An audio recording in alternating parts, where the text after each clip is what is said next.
Buenas tardes, 4:59. Buenas tardes, profe. Buenas tardes, maestro. Hay muy poquitos. Vamos a seguir viendo temas de electricidad. Hoy vamos a ver ley de Ohm. Bueno, en la semana vamos a ver ley de Ohm. Estoy haciendo tiempo porque hay muy pocos. Ya quedan 4 semanas de clases con esta incluida. Entonces, como les decía, va a haber clases esta semana y la otra. Y luego viene la semana de examen. Y la última tarea la voy a programar para dentro de 2 viernes para que no me agarren las prisas. Entonces, la penúltima semana voy a evaluar tareas, participaciones y el examen. Y en la última semana voy a dar promedios. Por lo general no me espero hasta el último día, sino al principio de la semana por si hubiera alguna corrección, ¿verdad? Ya les dije que con 21 puntos en los 3 periodos exentan, o sea que no harían el examen final. Los que se vayan a examen final, la última semana les voy a dar una guía con preguntas parecidas a las del examen final. Y en el examen final son los temas de todo el curso. Entonces, bueno, ya tengo a 10, aunque todavía no son muchos, pero bueno, vámonos. Hace rato di la clase con otro grupo. Vamos parejitos todos los grupos, así que comparto primero audio y ahora sí. Ahí está.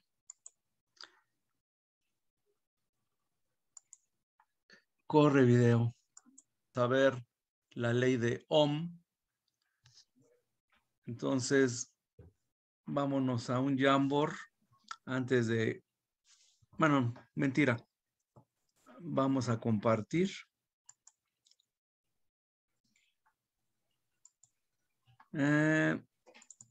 Aquí está su Classroom. Ya aquí en la tarea 11, ya tengo aquí algunos videos. Vamos a ver la biografía de Ohm y también vamos a ver ejemplos de problemas de ley de Ohm. Aquí tengo un Jamboard y la ley de Ohm. Ahí, mi plumón. Ley de Ohm.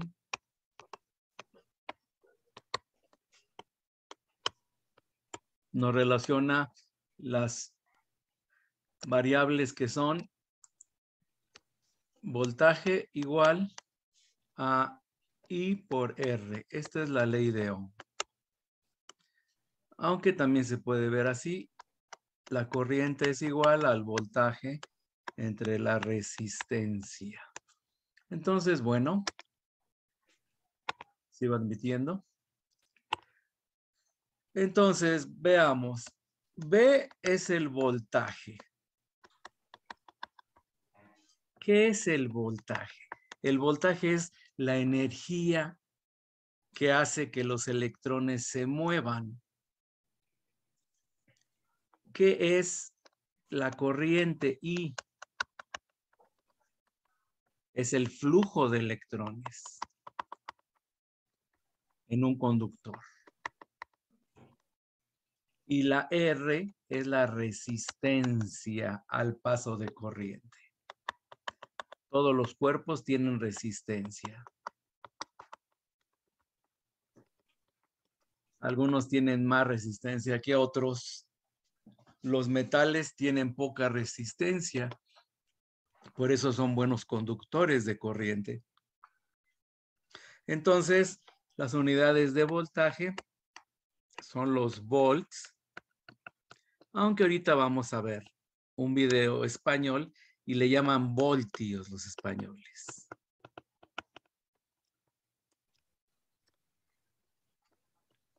Las unidades de corriente son los amperes, pero los españoles le dicen amperio, le dicen. Y las unidades de resistencia son los ohms. y los españoles le llaman ohmios. Ahorita que vean el video lo van a escuchar, soy raro, pero bueno. Ahora, las unidades de voltios se representan con la V minúscula, los amperes se representan con la A mayúscula y los ohms se representan con la letra griega omega, que es como una herradura. Entonces, después de ver la ley de Ohm, vamos a ver circuitos eléctricos, pero les voy a poner aquí el circuito eléctrico más sencillo. Ay, me salió choca la rayita. Entonces, este es el símbolo de una batería. Es una raya larga que es el polo positivo y la corta es el polo negativo. Entonces, aquí tengo el alambre. Este es el símbolo de una resistencia eléctrica, es un zigzag. Y este es un circuito eléctrico. ¿Qué es un circuito eléctrico? Es un sistema que tiene regreso y por aquí pasa la corriente I. Esta es la resistencia R y el símbolo de la batería es la fuente de voltaje V. Entonces, ojo, la flecha me indica hacia dónde va la corriente, pero ojo, si hubiera aquí un electrón en el alambre, aquí estoy poniendo un puntito, ¿hacia dónde se iría? Se iría hacia abajo, hacia el polo positivo. Entonces, la flecha de la corriente va en sentido contrario a cómo viajan los electrones. Y eso se pusieron de acuerdo hace muchos años para decir que la corriente es como si los que viajaran fueran los protones, ¿verdad? Que eso no es cierto, porque los protones están fijos en el átomo. Los electrones son los que se mueven. Pero por ciertos motivos se pusieron de acuerdo y dijeron que la corriente se va a representar como si fuera la carga positiva la que se moviera. Y no pasa nada a final de cuentas, ¿no? Entonces, bueno, dejo de compartir. Y vamos a ver un par de videos. Primero la biografía de Ohm, que es muy interesante. Entonces, comparto de nuevo. Y vámonos a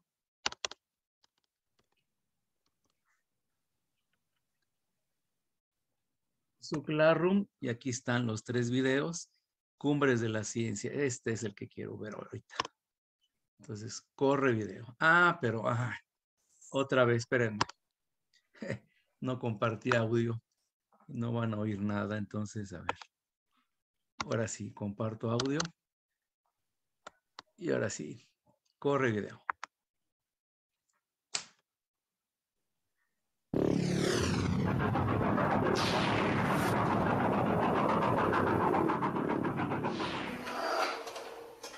La electricidad se ha vuelto algo imprescindible para la vida del hombre moderno. La transformación de electricidad en calor y luz es algo habitual en nuestra vida diaria. Ya sea en un horno eléctrico, en una tostadora,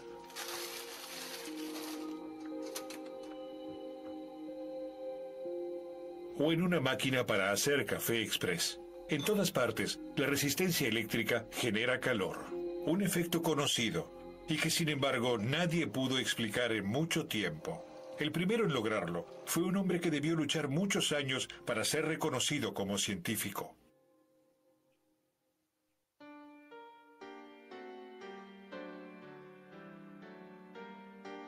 Georg Simon Ohm nace el 16 de marzo del año 1789 en Erlangen. Es hijo del cerrajero de la universidad.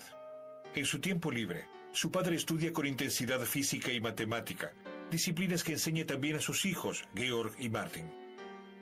Entre los años 1800 y 1805, Georg Simon Ohm cursa el liceo. Luego, a los 16 años, comienza sus estudios universitarios de matemática, física y filosofía en la Universidad de Erlangen.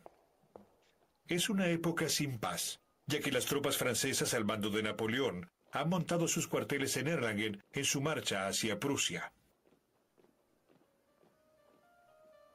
Al año de comenzar sus estudios, Ohm debe interrumpirlos al atravesar una etapa de problemas económicos y se ve obligado a trabajar como docente en Suiza. Recién en el año 1811 regresa a Erlangen, donde finalmente culmina sus estudios. En la universidad publica en su tesis doctoral que más tarde, al postularse para un puesto de profesor en esta casa de estudios, evidenciará algunos errores. Primero obtiene un puesto como docente en un colegio de enseñanza secundaria en Bamberg. Pero Ohm tiene aspiraciones más elevadas. En el año 1817 ingresa también como docente al bachillerato de los jesuitas de Colonia, famoso por su extraordinaria colección de instrumentos de física. Entre ellos se encuentran también aparatos que funcionan con una energía que hace poco tiempo ha logrado ser dominada: la electricidad. Prestidigitadores y feriantes han logrado dominarla velozmente. También los científicos dedican sus esfuerzos a entender con precisión este fenómeno y describir sus efectos. Ya en el año 1800, el físico italiano Alessandro Volta había diseñado una batería con la que, por primera vez, posibilitaba que la corriente eléctrica fluyera en forma constante. Gracias a la invención del conde Volta, comienzan a realizarse experimentos en torno a este nuevo fenómeno. Georg Simon Ohm comienza en el año 1820 sus primeros experimentos en el laboratorio de física del Colegio de los Jesuitas en Colonia. En esa época, los investigadores de prestigio creían que la tensión de un generador eléctrico y la corriente que conducía a un cable eran dos fenómenos de la energía eléctrica independientes entre sí. Por el contrario, Ohm está convencido de que debe existir una ley que vincule ambos fenómenos.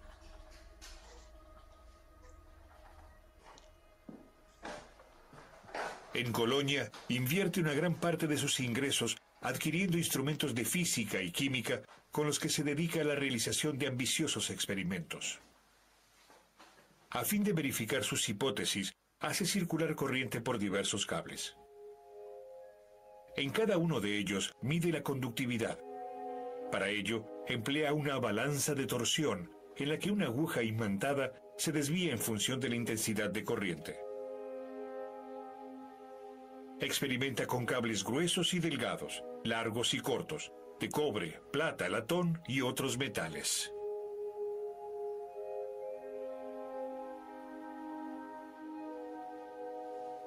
Al comienzo le es imposible verificar la supuesta relación. La causa, Ohm ha empleado como generador de tensión una pila de Volta. Sucede que la potencia de la primitiva batería química cae súbitamente cuando se hace un puente con un cable demasiado grueso entre sus polos. Los experimentos dan resultado recién cuando Ohm desarrolla su propio generador de corriente llamado termoelemento. La nueva fuente de electricidad consta de un estribo metálico con forma de herradura, cuyos dos extremos sujetan sendas varillas de cobre. Ohm conecta a estas varillas de cobre los extremos de sus cables de corriente. Sin embargo, la corriente fluye solo cuando se enfría una de las puntas de la herradura con agua helada, al tiempo que se sumerge la otra en agua hirviendo. Esto se debe a que los electrones poseen en el metal caliente una energía mayor que en el metal frío. Se mueven con más velocidad y buscan un equilibrio energético fluyendo hacia el extremo frío. Mientras exista esta diferencia de temperatura, la corriente podrá fluir.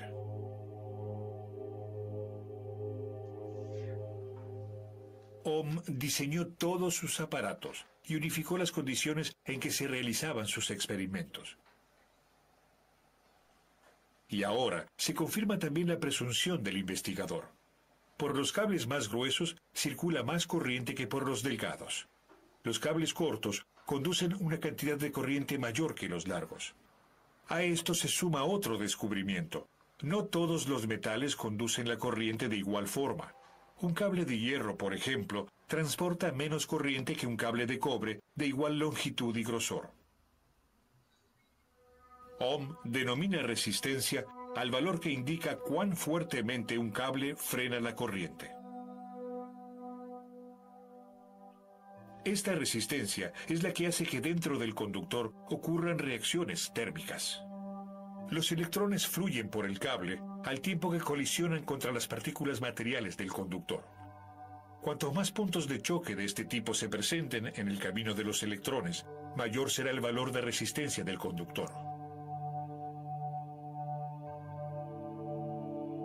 Con cada choque, los electrones se tornan más lentos y pierden energía, que se libera en forma de calor.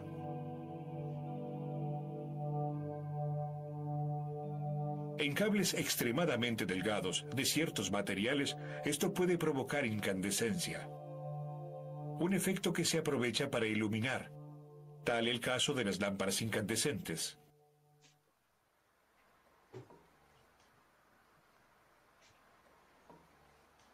La fórmula matemática que se puede deducir aquí se debe agradecer al modo sistemático de trabajo del investigador.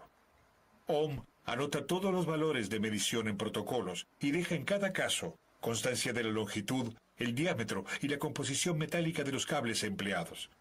Finalmente, de las tablas que se vuelven más extensas con el transcurso de los años, llega a determinar una relación matemática y a expresarla como fórmula. La relación entre la intensidad de corriente y la tensión eléctrica correspondiente es constante. Llama a esta relación constante resistencia. Esta fórmula es conocida hoy como ley de Ohm. La resistencia es igual a la tensión dividida por la intensidad de corriente.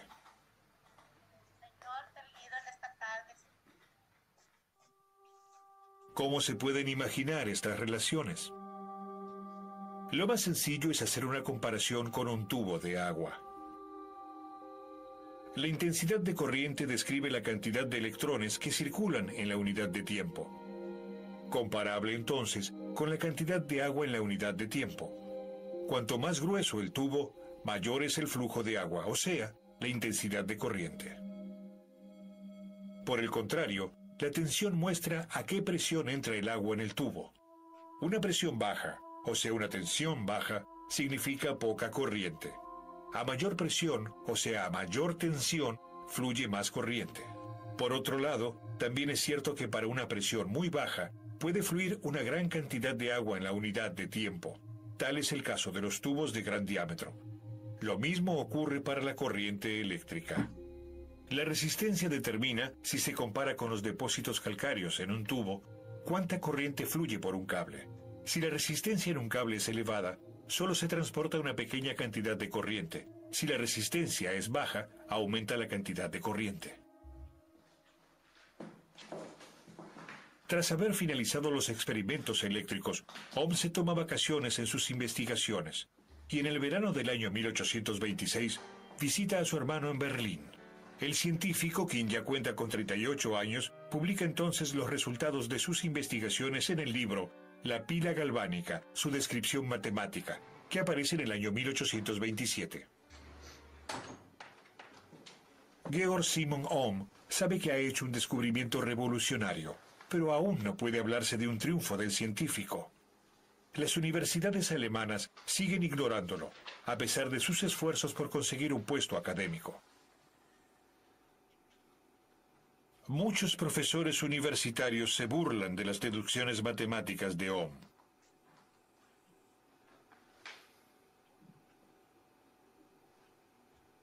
Después de haber sido rechazado en varias postulaciones por su fallida tesis doctoral, en el año 1833 consigue un cargo en la Escuela Politécnica de Nuremberg, en la cual 6 años más tarde asume como director. En ese entonces, su olvidada obra comienza a ser reconocida en el extranjero, en especial en Francia e Inglaterra. Ohm recibe un mayor reconocimiento en Alemania. En junio del año 1839, la Academia de Ciencias de Prusia le concede la membresía. 2 años más tarde, se le otorga la medalla Copley de la British Royal Society, equivalente al actual premio Nobel.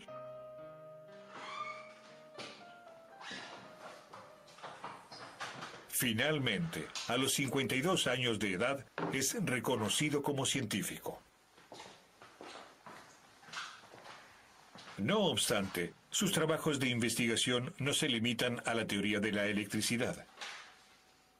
Los años del éxito lo llevan a emprender nuevos trabajos, en especial en el campo de la acústica. En su obra sobre la definición del sonido, la teoría de la sirena y de los dispositivos generadores de sonidos similares del año 1843, establece por primera vez que un sonido puro es una oscilación sinusoidal simple. Los sonidos no son otra cosa que combinaciones de estas oscilaciones sinusoidales. En el sonido del clarinete participan combinaciones distintas de las del sonido de un piano. Ohm sienta así las bases del análisis de los sonidos de la acústica.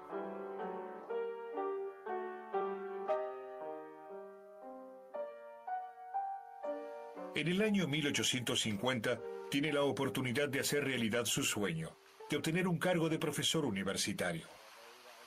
Con casi 60 años y la salud deteriorada, se convierte en profesor de matemática y física en la Universidad de Múnich. Pero la alegría por el tardío reconocimiento no dura mucho. 4 años más tarde, el 6 de julio del año 1854, muere Georg Simon Ohm tras un segundo ataque de apoplejía. Es enterrado en el viejo cementerio del sur de Múnich. Después de su muerte, Ohm recibe el reconocimiento científico que inmortalizará su nombre.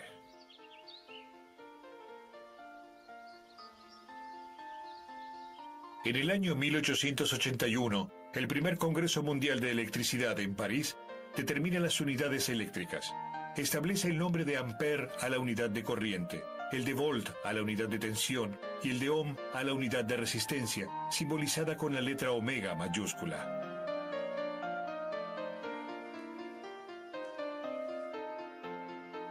Las investigaciones de Georg Simon Ohm no han sido olvidadas hasta el día de hoy. La ley de Ohm, que describe la relación entre tensión, corriente y resistencia, es el principio más importante que sustenta numerosos cálculos de la electrotecnia. Hoy día, la utilización de la electricidad nos permite disfrutar de un confort que no hubiera sido posible sin las investigaciones de Georg Simon Ohm. Bueno, vamos a detener. Entonces, es muy importante siempre saber la historia de las cosas. Ya saben que a mí me gusta presentar también la parte histórica. Y vamos entonces ahora sí a ver el siguiente. ¿Cuánto nos queda? 19 minutos. No, ya no nos da tiempo ahorita para verlo. Entonces vámonos de nuevo a ver, conductores. Este está más corto. Y sí creo que nos alcanza el tiempo para verlo.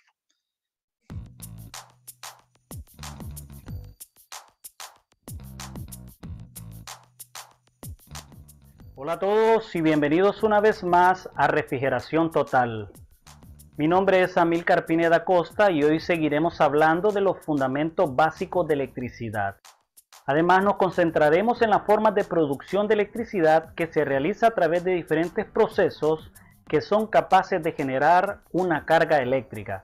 Para entender esto, pues te invito a que vayamos al taller. ¿Qué conceptos estaremos desarrollando? Estaremos hablando de conductores y aislantes, energías primarias y secundarias, así como las formas de producción eléctrica y transmisión de la electricidad hasta nuestros hogares. En la actualidad, las actividades cotidianas dependen en gran medida de la energía eléctrica. Mantener la comida en buen estado dentro del refrigerador, encender una estufa o un calentador eléctrico, llevar agua a una cisterna, encender los interruptores de luz durante la noche, conectar los dispositivos móviles, ver la televisión, escuchar la radio y utilizar la computadora son acciones que serían imposibles de no contar con energía eléctrica.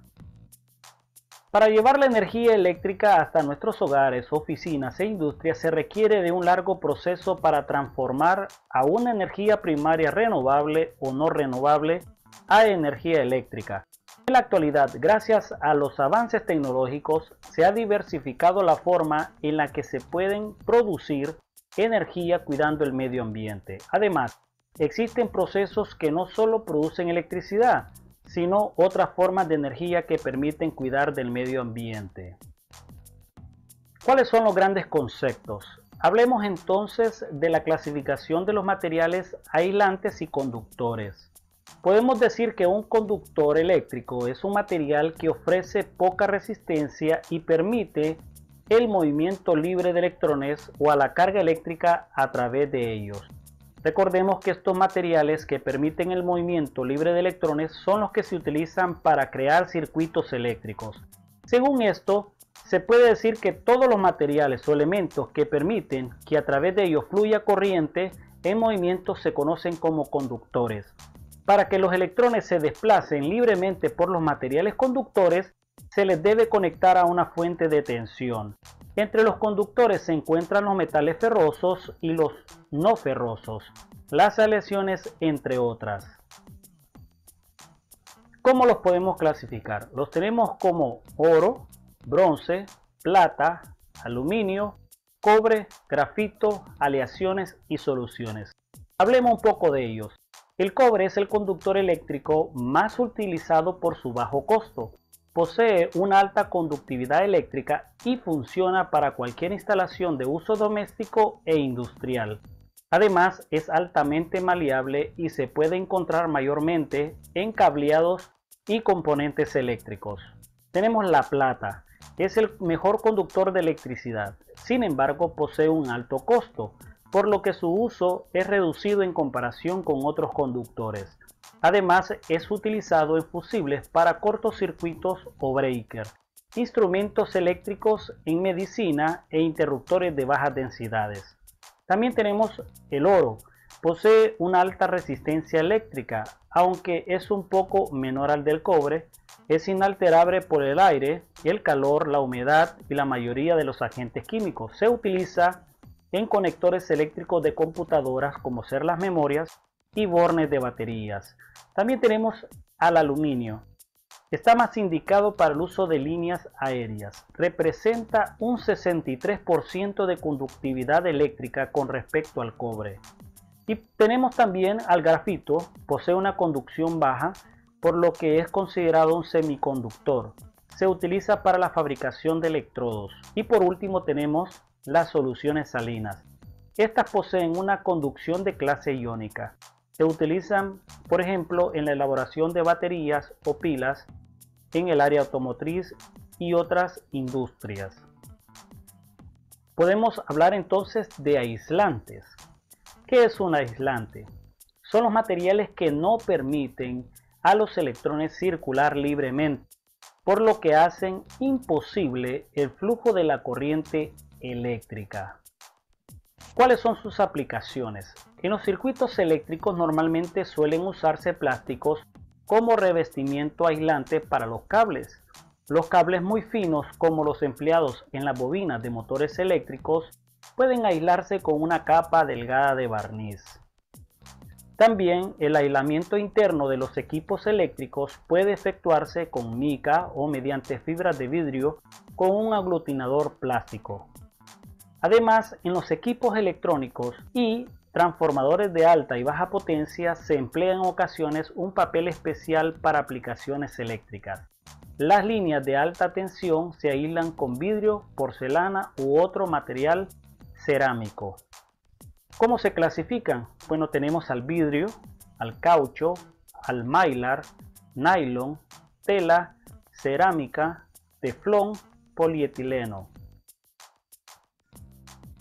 ¿Alguna vez te has preguntado cómo se produce la energía eléctrica que llega a nuestras casas? ¿O cuál es el proceso que se realiza para que al darle al interruptor se encienda la luz? Si te has hecho estas preguntas, pues te explicaremos cuál es el recorrido de la electricidad hasta llegar a nuestras casas. Hablemos entonces de la energía primaria. Se denomina energías primarias las que se obtienen directamente de la naturaleza. Por ejemplo, energía solar, hidráulica, eólica, geotérmica, biomasa. A estas se les considera como energías renovables.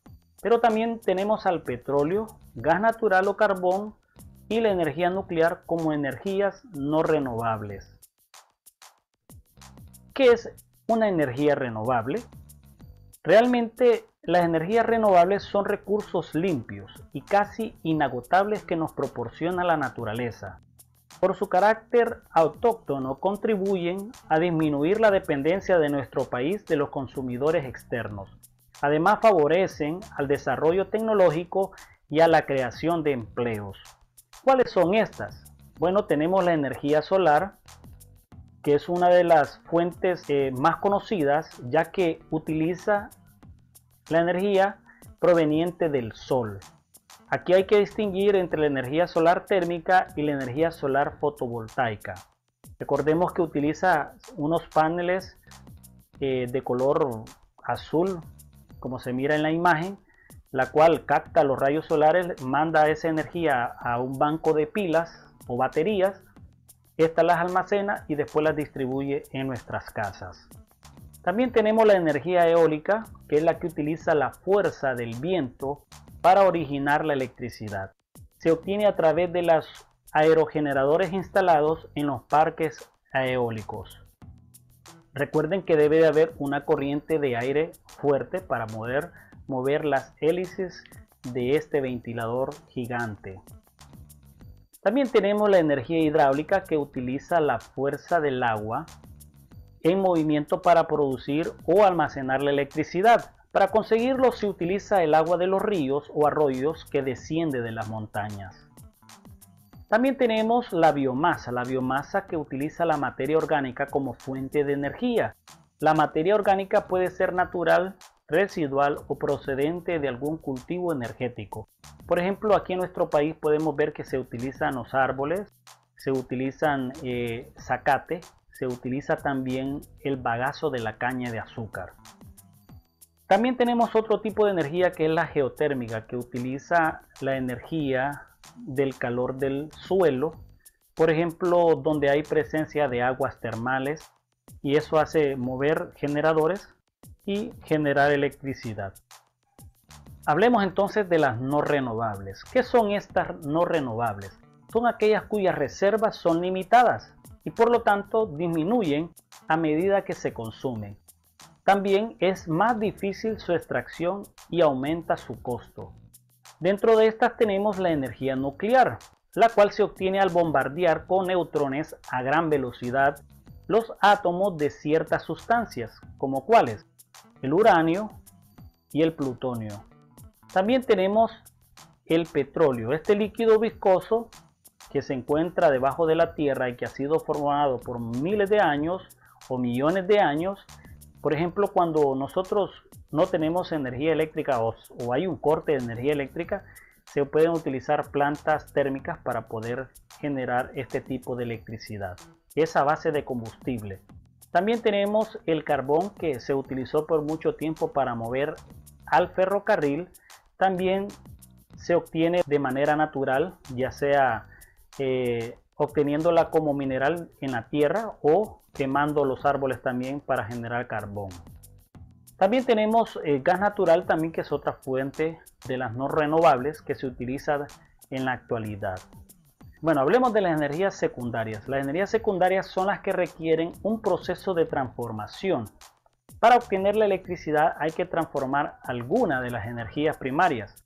La energía eléctrica o electricidad, como la conocemos, es considerada una energía secundaria.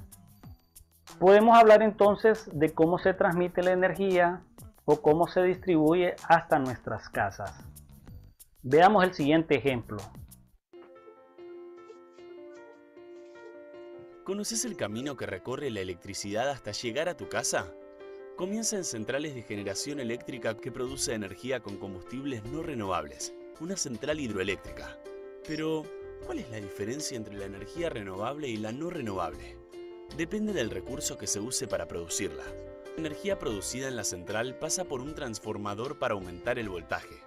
La energía en alta tensión facilitará el transporte por largas distancias.